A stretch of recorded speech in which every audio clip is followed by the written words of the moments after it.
حکومت ہند تم کو یاد دلاتے ہیں، یاد کرو ہمارے ان اسلافوں کو جنہوں نے اس ملک کو آزاد کرنے کے لیے اپنے جان کو قربان کر دیے ہیں۔ السلام علیکم ورحمۃ اللہ وبرکاتہ۔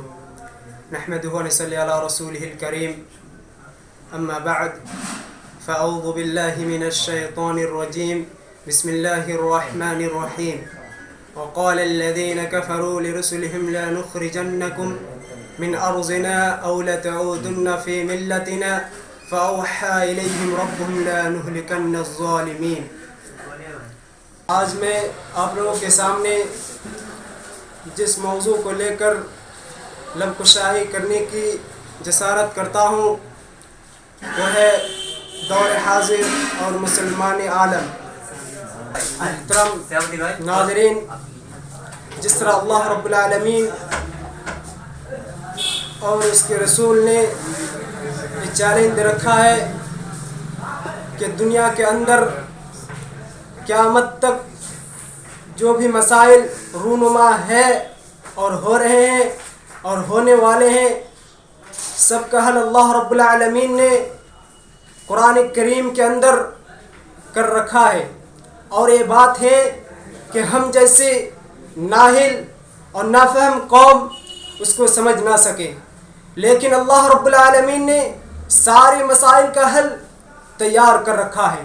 اسی تعلق سے میں یہ بات بتانا چلوں کہ آج ہم جس دور اور جس حالات سے گزر رہے ہیں وہ دور بہت ہی پرخطر اور نازک دور ہے۔ پوری دنیا کے اندر کہیں بھی امن و امان اور چین و سکون نام کی کوئی چیز نظر نہیں آ رہی ہے۔ بالخصوص مسلمانوں کے ساتھ اور ہمارے وطن عزیز کے مسلمانوں کے ساتھ کیا کچھ ہو رہا ہے اس سے تو آپ مجھ سے زیادہ واقف ہے، سانسا ہے، باخبر ہے۔ حکومت ہند آئے اور رات و دن نئے قانون لا کر عام طور پر اس ملک کے باشندوں کو، خاص طور پر مسلمانوں کو حیران و پریشان کر رہے ہیں۔ آئیے قرآن و حدیث کے اندر اس درپیش مسئلہ کا حل تدبیر ہے یا نہیں تلاش کرتے ہیں تو پتہ چلتا ہے کہ سورہ ابراہیم آیت نمبر 13 کے اندر اللہ رب العالمین کا فرمان ہے، وَقَالَ الَّذِينَ كَفَرُوا لِرُسُلِهِمْ لَنُخْرِجَنَّكُمْ مِنْ أَرْضِنَا أَوْ لَتَعُودُنَّ فِي مِلَّتِنَا فَأَوْحَى إِلَيْهِمْ رَبُّهُمْ لَنُهْلِكَنَّ الظَّالِمِينَ۔ کافروں نے اپنے رسول سے کہا کہ ہم تمہیں اس بدر سے نکال دیں گے، اس ملک سے باہر کر دیں گے، اس دیش سے نکال دیں گے تو تم ہمارے مذہب اور دین میں لوٹ آؤ۔ تو ان کے پروردگار نے ان کی طرف وہی بھیجی کہ ہم ان ظالم کو برباد کر دیں گے، نست نابود کر دیں گے، غارت کر دیں گے۔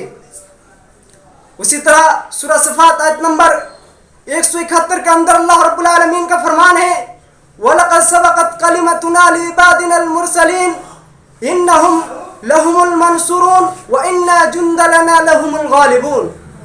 پہلے ہو چکا ہمارا حکم اپنے ان بندوں کے حق میں جو رسول ہے، اور بے شک وہ منصور اور کامیاب ہے، اور ہمارے لشکر ہی غالب ہوں گے۔ اور اللہ رب العالمین کا قول ہے، فرمان ہے، کتب اللہ لأغلبن انا ورسولی، اللہ رب العالمین نے لکھ دی ہے کہ میں اور میرا رسول ہی غالب ہوں گے۔ اب آئیے دیکھتے ہیں کہ پہلی آیت سے 3 چیزوں کے بارے میں پتہ چلتا ہے اور 3 طرح سے استدلال کیا جا سکتا ہے۔ لَنُخْرِجَنَّ مِنْ أَرْضِنَا، اس آیت کے ٹکڑے سے پتہ چلتا ہے کہ کافر، مشرک، بے دین اور بے دھرم لوگ رسولوں اور مومنوں اور مسلمانوں کو اپنی زمین اور اپنی طاقت کے بل بوتے پر پرزور نکالنے کی کوشش کریں گے۔ گویا کہ معلوم ہو گیا کہ ایک طرح کی NRC ہے، CA ہے۔ تو آپ کو بخوبی معلوم ہوگا NRC کے بارے میں، تب بھی میں بتا دینا مناسب سمجھتا ہوں کہ NRC کس چڑیا کا نام ہے، کہ NRC national register of citizenship, یعنی شہریوں کا قومی اندراج رجسٹر۔ لیکن حکومت ہند